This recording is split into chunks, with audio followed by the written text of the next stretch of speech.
태주 씨는 자세히 보면 이쁘다 그랬어요.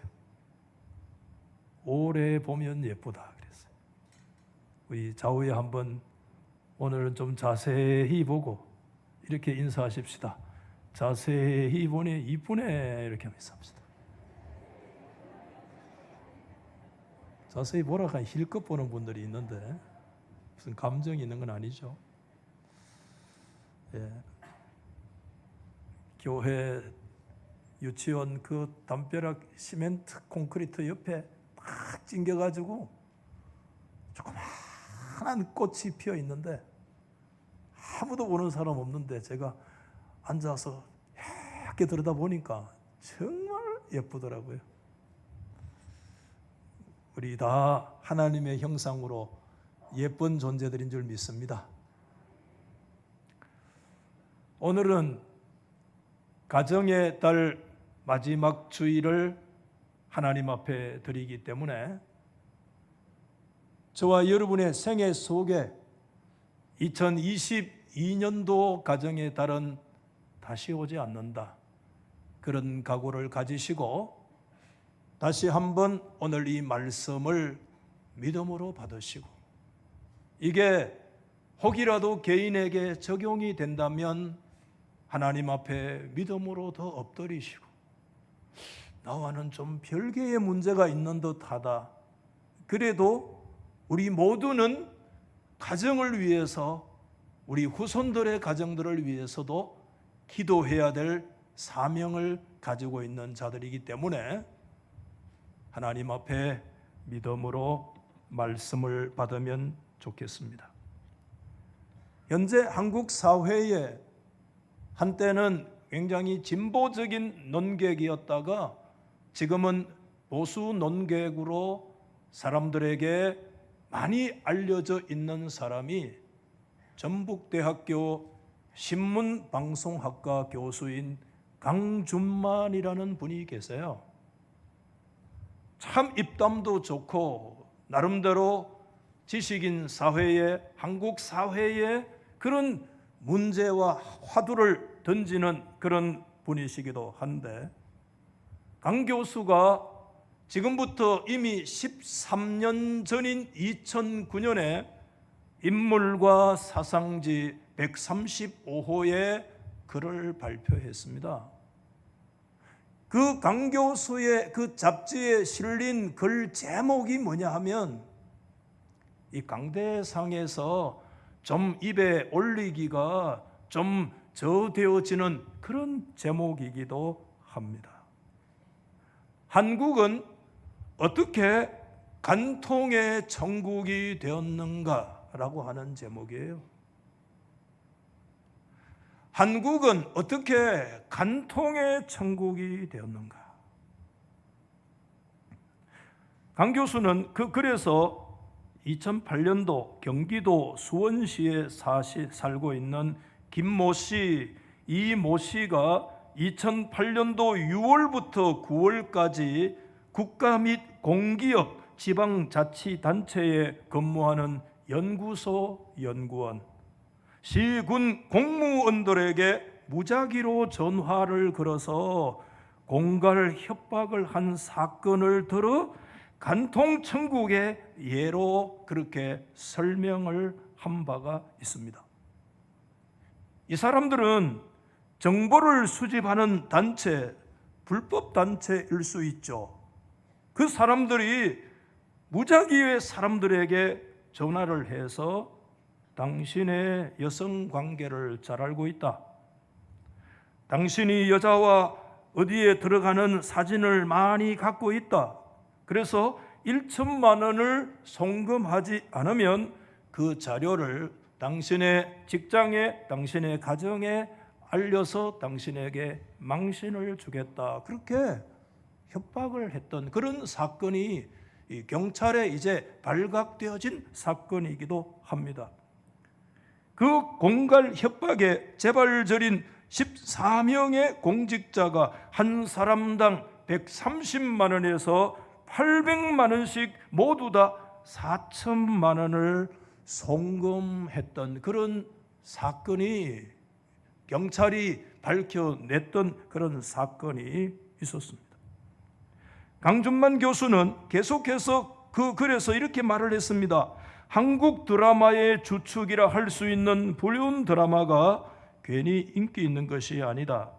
그게 다 남의 이야기 같지 않다고 여기는 시청자들이 그만큼 많기 때문이다. 한국이 세계 최고의 고스트레스 국가니 어쩌니 우려하는 사람들이 많지만 다 나름대로 푸는 법이 있기 마련이다. 간통이야말로 한국 사회의 현 체제를 온전케 하는 최대의 보호막은 아닐까? 이건 농담이 아니다. 진지하게 심층 연구해볼 주제다. 그렇게 참 가슴 아픈 글들을 이미 13년 전에 발표를 했습니다. 여러분, 이제 강 교수의 주장도 이미 옛말이 되고 말았습니다.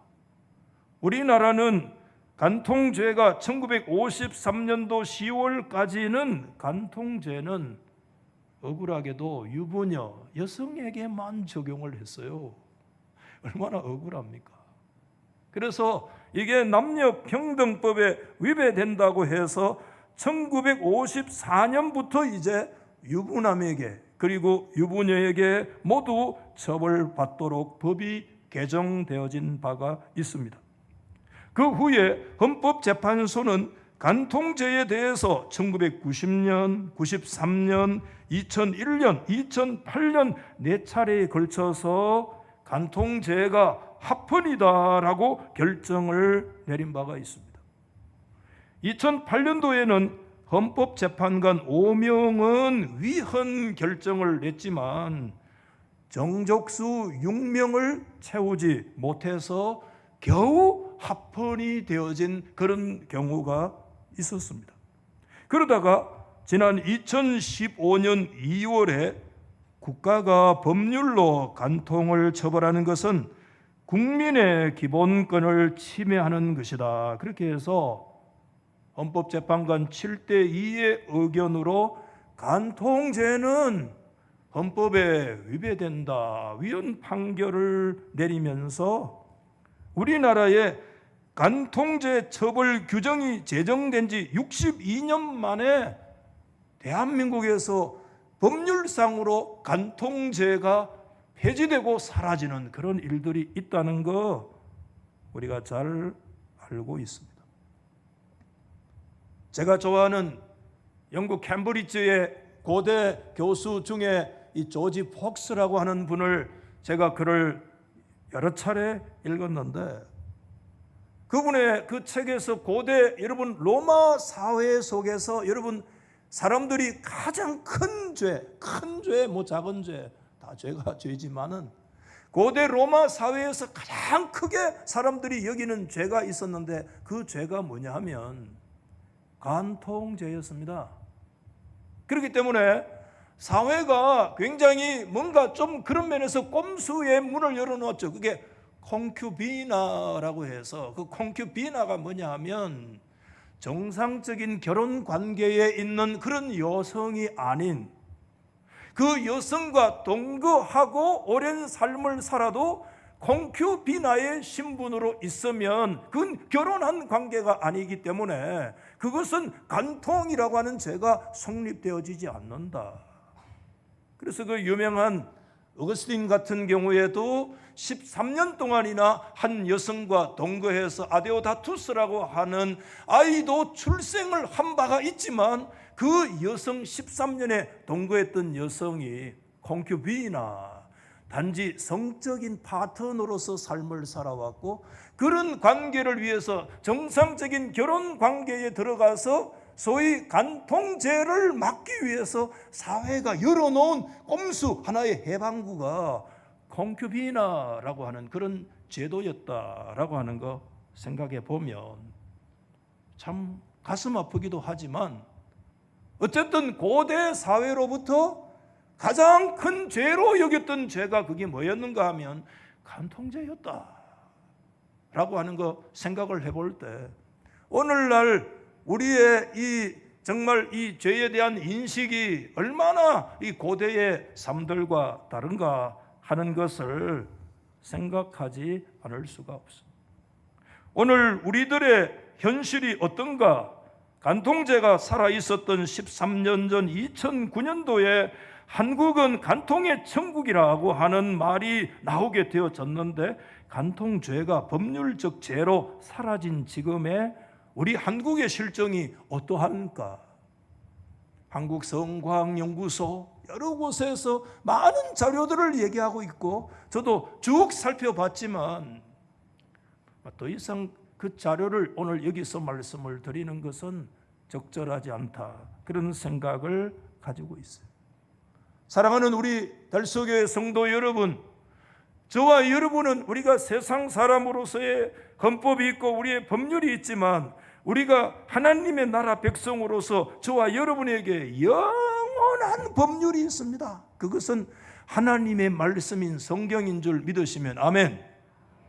하나님의 말씀인 성경만이 저와 여러분들의 삶과 행위와 우리 규범, 유일한 우리 인생의 규범인 것, 우리 하나님 앞에 이거 분명하게 인식하고 그렇게 살아가야 된다는 것이죠. 그러므로 사도 바울은 우리가 아시는 유명한 말씀 에베소 5장 25절 말씀에 남편들아 아내 사랑하기를, 남편들아 아내를 사랑하라, 그 말씀. 반대로 아내가 남편을 사랑해라, 그 말씀도 되죠, 여러분. 부부 간에 서로 사랑해라, 이 얘기를 할 때 여러분, 우리가 상식적으로 너무 잘 알고 있는 구절이라 그냥 쉽게 넘어가기 쉬워요, 이 말씀이요. 남편은 아내를 사랑하고 아내가 남편을 사랑하는 이 사랑에 대한 부부간의 이 말씀을 사도 바울이 얘기할 때 무슨 관계로 얘기하느냐 하면, 그리스도께서 교회를 사랑하시고 그 교회를 위해서 자신을 내어주심과 같이 해라. 여러분, 오늘 이 말씀이 다시 한번 저와 여러분들의 삶 속에 깨달아지는 은총이 있기를 간절히 바랍니다. 하나님의 아들이신 예수 그리스도께서 우리를 위해서, 날 위해서 자신의 모든 것들을 내어주신 것처럼 남편은 아내를 사랑하고 아내는 남편을 사랑해라, 그렇게 말씀해주고 있어요. 여러분, 존 파이프라고 하는 미국 베들레헴 침례교회에 세계적인 큰 영향을 미치는 훌륭한 목사님이 계시죠. 한국에도 존 파이프 목사님의 책이 홍수처럼 번역되어 쏟아져 나오는 그런 시대를 살아가고 있는데, 존 파이프 목사님은 에베소 5장 25절의 이 말씀을 설명하면서 자신의 경험을 이렇게 말을 했어요. 나는 아내의 눈을 바라보며 기도합니다. 모든 사람들 중에 당신은 내가 선택한 사람입니다.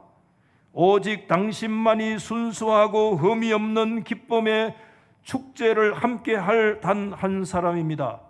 나는 오직 당신만을 바라보겠습니다. 내 마음에서, 내 육체에서 다른 그 어떤 여인도 쫓지 않겠습니다. 나는 내 마음과 내 눈과 내 몸을 오직 당신에게만 전적으로 헌신하겠습니다. 오직 당신만이 나의 유일한 기쁨입니다. 그렇게 말씀했어요. 여러분, 하나님의 자녀들, 우리 성도의 가정의 생명이 뭐냐? 생명이 뭐냐? 우리 한번 다 믿음으로 따라 하십시다. 거룩성. 거룩성. 한 번 더 해보세요. 성결, 거룩, 생명입니다. 여러분, 히브리서 13장 4절 말씀을 우리 귀하게 여겨야 됩니다. 같이 한번 시작. 모든 사람은 결혼을 귀히 여기고 짐소를 더럽히지 않게 하라. 음행하는 자들과 간음하는 자들을 하나님이 심판하신다. 하나님이 심판하신다는 이 말씀을 두고 그 앞구절, 모든 사람은 결혼을 귀하게 여겨라. 아멘. 이걸 위해서 우리가 기도해야 돼요. 우리 자녀들을 위해서도 기도해야 돼요. 하나님의 백성들이 시대가 바뀌고 아무리 세상의 사상이 조류가 바뀌고 변개되는 역사가 일어나도 하나님의 말씀은 모든 사람은 혼인을 귀하게 여겨라. 결혼을 귀하게 여겨라. 아멘.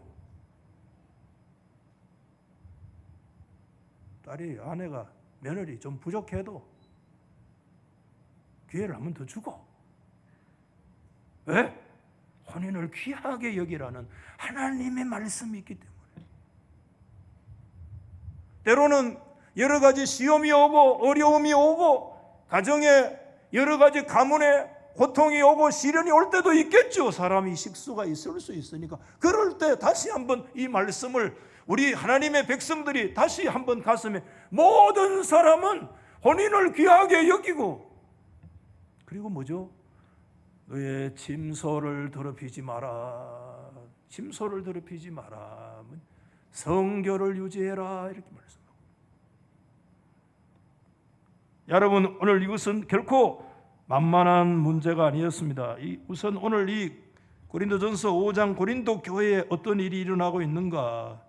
성도의 가정과 심지어 그 문제가 교회까지 막 음행이 막 밀려 들어오고 있다는 거예요. 그래서 1절 성경에 이렇게 얘기합니다. 너희 중에 심지어 음행이 있다함을 들으니, 여기 들으니라고 하는 이 말이 헬라어 홀로스 아쿠에타인데, 이게 뭐냐 하면 어느 곳에 가더라도, 이 교회 가고 저 교회 가고 이 지역 저 지역에 가도 초대 교회에서 무슨 소문만이 들려오는가 하면 고린도 교회에서 있었던 이 음행의 사건이 계속 소문으로 지금 몸으로는 떠나 있는 누구에게? 사도 바울에게 막 들려오더라.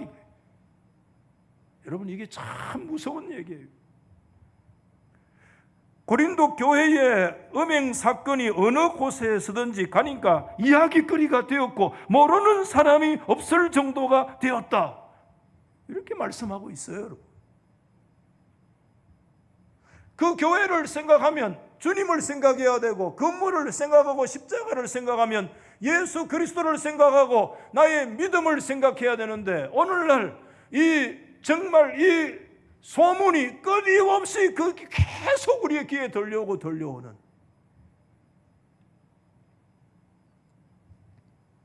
미국의 어떤 목사님은 미국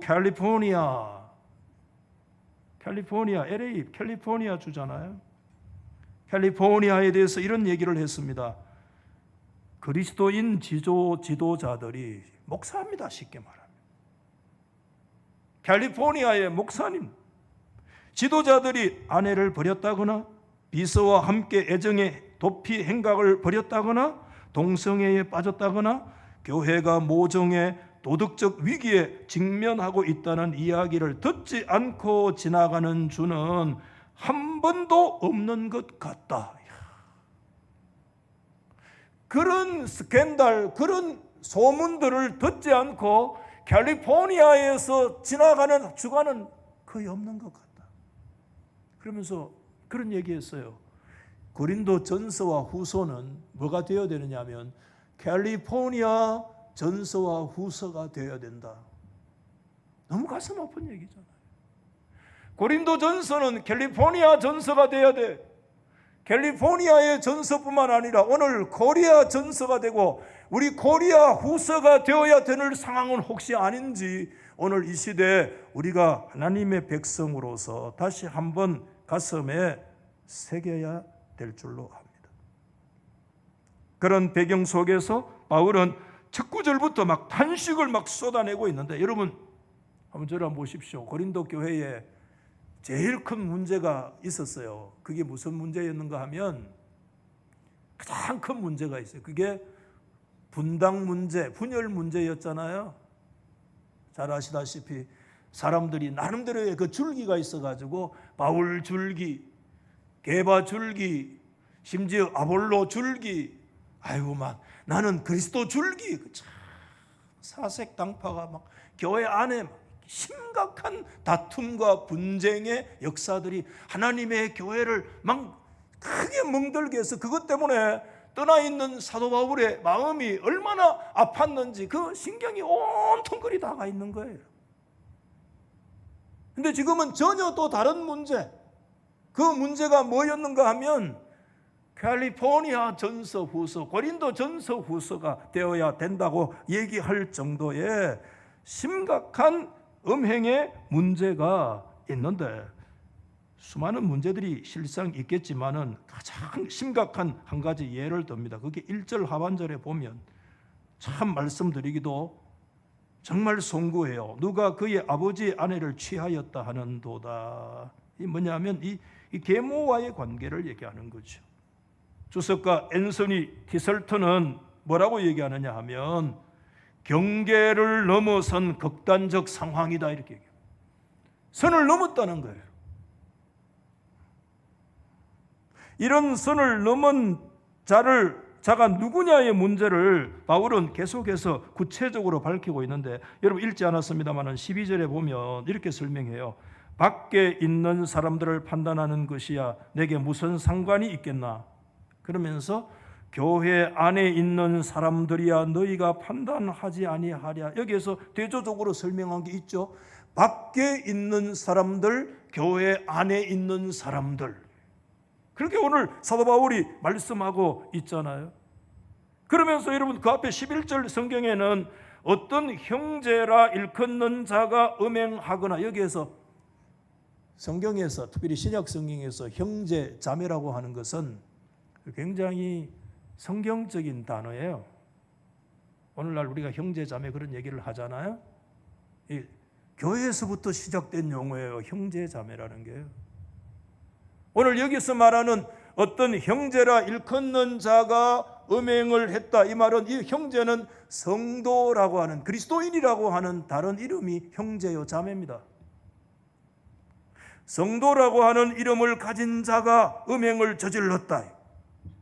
그것이 가정의 문제로 끝나지 않았고 큰 가정인 교회 문제까지 비화되어졌어요. 그래서 심지어 바울은 1절에 이런 음행은 이방인 중에서도 없다. 얼마나 가슴 아픈지. 교회 밖에 있는 사람들, 그런 가운데도 없는 죄가 교회 안에 들어와 있더라. 이 사도 바울의 탄식의 출발입니다. 여러분 오늘 어떻게 교회 안에서 이와 같은 일들이 일어날 수가 있었는가? 바울은 이런 문제를 용납한 교회를 두 가지 측면에서 책망도 하면서 그 원인을 제시하고 있는데, 첫 번째가 뭐냐 하면 우리 한번 받아하십시다. 교회의 교만. 목사님 교만하고 아니 이 음행의 문제가 도대체 무슨 상관이 있는가, 그렇게 우리가 좀 의아한 질문일 수도 있잖아요. 상관이 있더라고요. 가만히 연구를 해보면. 여러분 오늘 본문 성경 2절 말씀에 보면 그리하고도 너희가 오히려 교만하여져서 어찌하여 통한이 여기지 아니하고 그 일을 행한 자를 너희 중에서 쫓아내지 아니했느냐, 이런 말씀을 오늘 주시고 있는데, 여러분 고린도 교회의 제일 문제가 분쟁의 문제고 분열의 문제인데, 바울은 이미 1장에서 4장까지 분쟁의 문제를 다룰 때 그 분쟁의 뿌리를 얘기했는데, 그 뿌리가 뭐냐 하면 교만이었다는 겁니다. 오늘 여러분 이 말씀을 좀 가슴에 새기면 좋겠습니다. 한번 다 믿음으로 받아해 주시면 좋겠습니다. 분쟁의, 한번 더 해보십시다. 다툼의 뿌리는 그 사람에게 있는 게 아니야.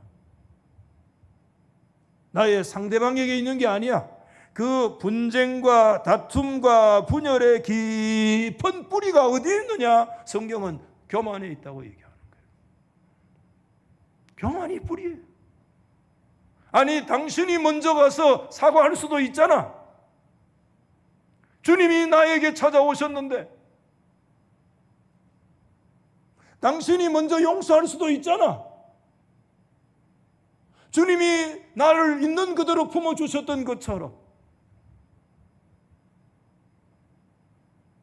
내가 그래도 예수를 더 오래 믿었는데, 내가 그래도 예수 믿는 신앙의 경력도 더 높은데,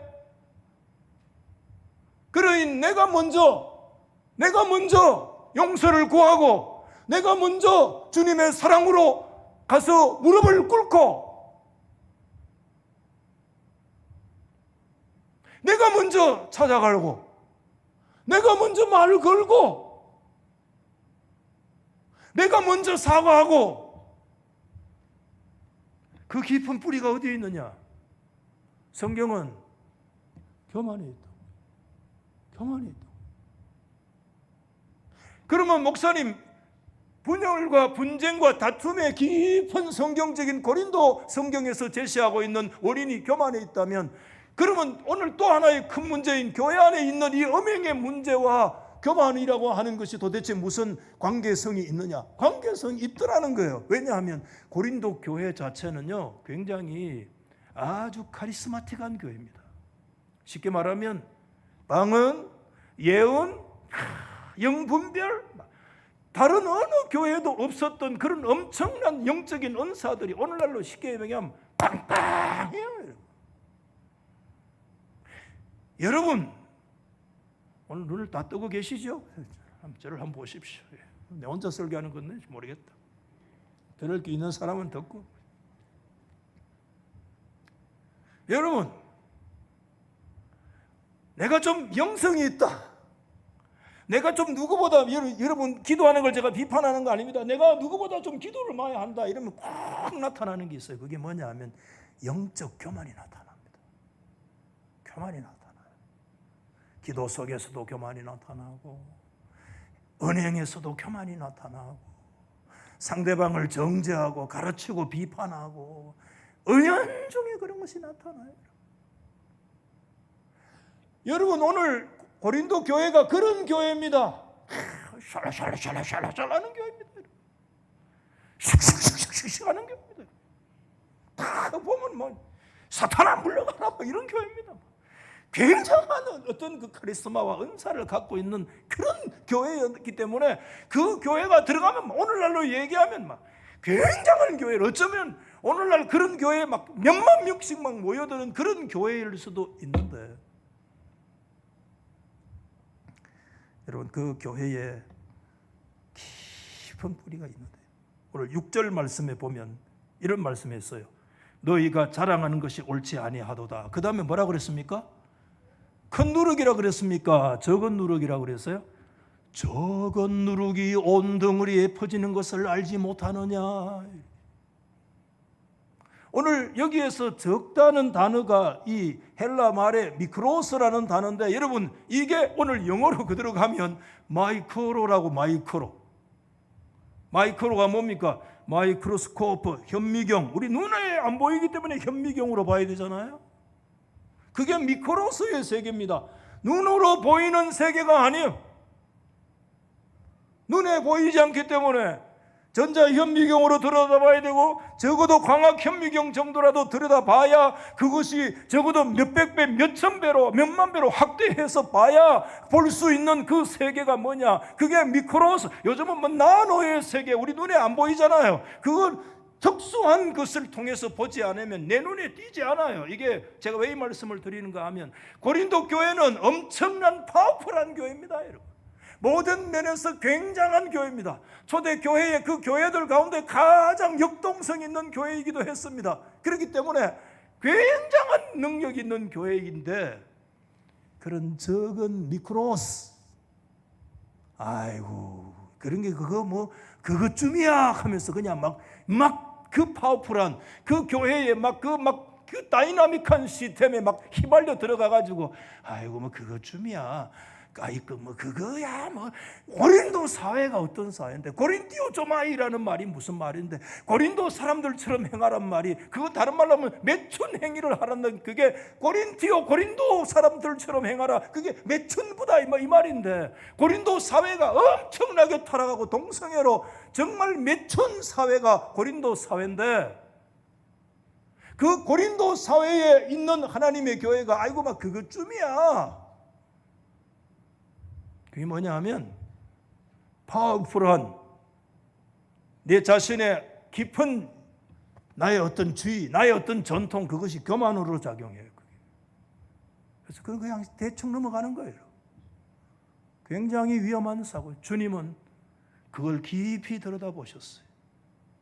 사람들의 눈에 드러나지 아니하는 그 미크로스의 죄에 대해서 얘기하는 거예요. 그 적은 누룩이 사람들의 눈에 띄지 않는, 지금 막 수천 명이 와갔다가 막 돌아가고 엄청난 파워가 있고 은사가 있는 그런 교회 속에 사람들이 제대로 감지하지 못하고 있는 그 깊은 세계에, 눈으로 보지 않는 미크로스의 세계에 그것이 묵은 누룩이 되어가지고 하나님의 교회를 망치고 있다.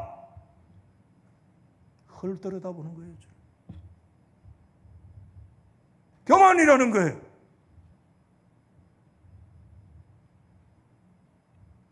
저는 개인적으로요, 경계의 구절을 삼는 게 여호수아 11장 22절인데, 이스라엘 자손의 땅에는 아낙 사람들이 하나도 남지 않았고, 이거 뭡니까? 아무도 없다 이거 말이에요.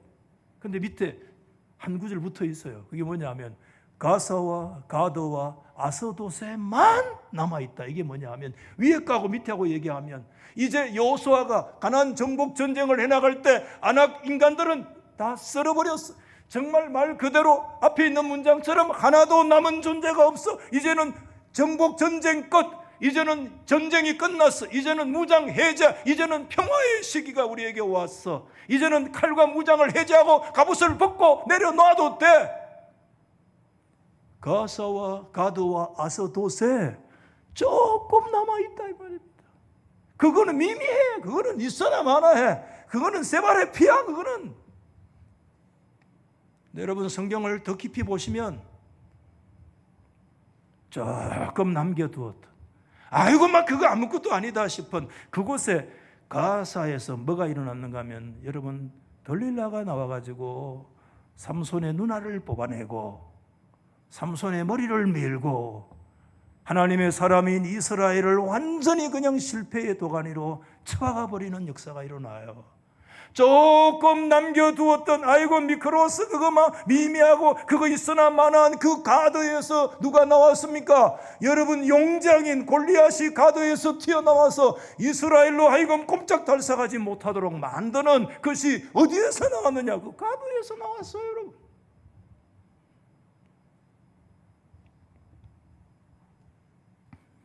또 하나는 죄에 대한 단호하지 않는 태도. 그래서 2절에 너희가 어찌하여 통한히 여기지 아니하고 그 일 행한 자를 너희 중에서 쫓아내지 아니하였느냐. 이게 뭐냐 하면 죄의 문제 앞에서 슬퍼하지 않는 뭐죠? 이게 고린도 교회. 그래서 유진 피터스는 메시지에서 이 부분을 이렇게 해석을 하고 있어요. 이 일로 비탄에 젖어야 하지 않겠나? 그 일로 무릎을 꿇고 울어야 하지 않겠나? 오늘 하나님의 교회가 모여서 하나님 앞에 눈물 뿌리고 통성으로 기도할 때 하나님의 안병을 고쳐주십시오 울면서 기도할 필요가 있어요. 하나님 우리 가운데 승리를 주십시오 기도할 필요가 있어요. 그런데 성경은 뭐에 대해서 기도하라고 얘기하느냐 하면, 하나님의 교회의 거룩성을 문제놓고 온 교회 성도들이 울면서 하나님 앞에 비탄과 통탄히 여기면서 하나님의 거룩성과 성결의 문제를 놓고 하나님 앞에 기도해라. 하나님의 교회가 울면서 기도해야 될 제목이 뭔 줄 아느냐? 하나님의 교회의 거룩성이다. 아이고 그 시대의 고린도 시대는 코린티오 조마이 아닙니까? 고린도 사회가 어떤 사회인데 그 중에 우리는 상대적으로 이 정도인데, 아니야. 사도 바울은 그런 고린도 사회에 있어도 고린도 교회 성도들이 모여서 통한히 여기고 가슴을 치고 눈물을 뿌리고 하나님 앞에 울면서 기도해야 될 제목이 뭐냐? 하나님의 교회와 믿음의 거룩과 성결을 위해서 울면서 기도할지어다. 아멘. 사도 바울의 조치를 간단히 말씀드리겠어요. 첫 번째, 바울은 음행자를 사탄에게 넘겨주라. 5절에 그렇게 얘기했어요. 사탄에게 내주었다. 이 참 어려운 구절이에요. 사탄에게 내주었다. 이게 뭐죠? 주님의 피로 값주고 사신 생명을 사탄의 먹이로 내어준다는 거 있을 수 없잖아요. 학자들마다 의견이 달라요. 세 가지로 요약할 수 있어요. 사탄에게 넘어준다, 이거는 출교한다, 출교설. 하나님이 심판하신다, 질병설, 질병의 심판. 세 번째는 그 심판의 결과로 죽는다, 죽음설이 있습니다. 사탄에게 넘겨준다는 것은. 그래서 출교를 당할 수도 있고 죽음일 수도 있고 질병일 수도 있는데 이 세 가지 다일 수도 있다는 거예요. 근데 여러분, 사단에게 넘겨주는 이유가 멸망을 위한 멸망이 아니라 5절 끝에 보면 육신은 비록 멸하고 이건 죽음일 수도 있어요. 하나님의 징계를 받아 죽을 수도 있지만 그의 영은 주 예수의 날에 구원을 받게 하시고자 하시는 하나님의 뜻이 있다는 거죠. 하나님은 그 영혼을 버리지 아니하시고 그 죄 가운데서도 그의 영을 건지시기는 하지만 그 사단에게 넘겨준다는 표현이 나올 정도의 그런 아픔의 역사들이 일어날 수가 있다. 두 번째는 새로운 유월절을 지켜라, 이렇게 말씀하는 거예요. 여러분, 오늘 이 말씀은 간단히 설명하고 오늘 말씀을 마치려고 하는데, 여러분 오늘 6절 말씀에 이렇게 얘기하죠. 너희는 누룩 없는 자인데 새 덩어리가 되기 위하여 묵은 누룩을 내버리라. 우리의 유월절 양 곧 그리스도께서 희생되셨느니라. 여러분, 이 구절은 굉장한 교훈의 말씀을 주시고 있어요. 바울은 이스라엘 백성들의 유월절 사건과 음행 사건을 연결시켜서 유월절을 전혀 다르게 새롭게 해석을 해요. 전혀 다르게 해석해요. 이 뭘 말씀하고 있죠? 한번 더 하십시다. 구원의 유월절을 경험한 교회는 윤리적 유월절도 경험해야 된다. 무슨 말인지 좀 이해가 되십니까? 저와 여러분들은 예수 그리스도로 말미암아 죄와 사망과 영원한 심판과 죽음의 장소에서 구원을 받은 구속의 은혜의 유월절을 그리스도 안에서 경험한 줄 믿으시면 아멘. 그런 하나님의 백성이기 때문에 하나님의 백성들 구속의 유월절을 당신에게 주셨다면 이제 당신의 삶의 윤리적 유월절을 경험해라. 오늘 말씀 뭐죠? 유월절을 지키려면 너의 집안에 누룩이 있으면 안 돼요. 그 누룩을 다 내버려야 돼요. 그런데 너희가 하나님 앞에서 구속의 유월절을 경험한 하나님의 자녀이면서도 아직까지 윤리적인 유월절을 너희가 경험하지 못하고 있구나. 묵은 누룩이 아직까지 너희 안에 깔고 앉아 있구나. 치명적인 죄가 아직까지 네가 깔고 앉아 있구나. 네가 그것을 내어버려라. 그것이 새로운 명절이다. 새로운 명절이다. 아멘. 이 새로운 명절이 그리스도 안에서 우리 모두에게 있기를 예수 이름으로 축복합니다. 세 번째는 불륜의 죄로부터 자신과 가정을 지키라고 하는 교훈의 말씀을 이후에 쭉 주시고 있습니다. 오늘 저는 말씀을 마치려고 합니다.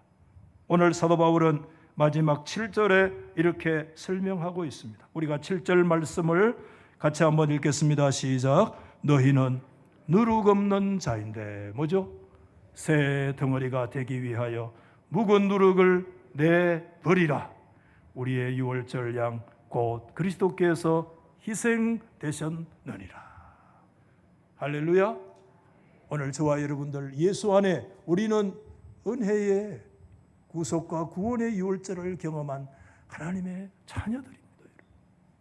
그러므로 우리가 윤리적인 유월절까지 우리 안에 음행의 문제뿐만 아니라 우리 안에 있는 그런 치명적인 그런 죄들, 예수 믿고 오랜 세월이 되어졌지만 여전히 내어버리지 못한 묵은 누룩이 우리 안에 눌러붙어 있는 그런 죄들이 있다는 거예요. 그것을 하나님 앞에 내버려라. 내버려라. 오늘 우리 가운데 이 말씀을 주시고 있습니다. 오늘 우리 사랑하는 우리 성도 여러분, 우리가 생애 끝나는 그 순간까지 항상 하나님 앞에 거룩과 성결의 역사를 믿음으로 이루어 갈 수 있기를 예수 이름으로 소망합니다. 끝까지, 특별히 남편과 아내의 이 부부의 거룩한 성결을 우리가 믿음으로 끝까지 지켜가야 됩니다, 여러분. 아멘입니까? 끝까지. 혹시 우리가 과거에 잘못한 것이 있다면 하나님 앞에 그런 문제를 놓고 다시 더 깊이 회개해야 돼요. 혹이라도 지금, 혹이라도 한 사람이라도 그런 유혹이나 그런 죄에 우리가 빠져 있다고 한다면 하나님 앞에 철저하게 그걸 뿌리치고 묵은 누룩을 내버리라. 형제라고 하는 사람이 어찌하여 음행을 하느냐? 성도라는 사람이 어찌하여 음행의 자리에 서 있느냐? 이 말씀을 하나님이 주시는 거룩한 말씀으로 받으시고 우리의 생애가 맞춰지는 순간까지 우리의 가정과 우리의 삶 속에 하나님의 거룩한 성결의 삶들이 계속해서 일어날 수 있기를 예수님의 이름으로 축복합니다. 찬송가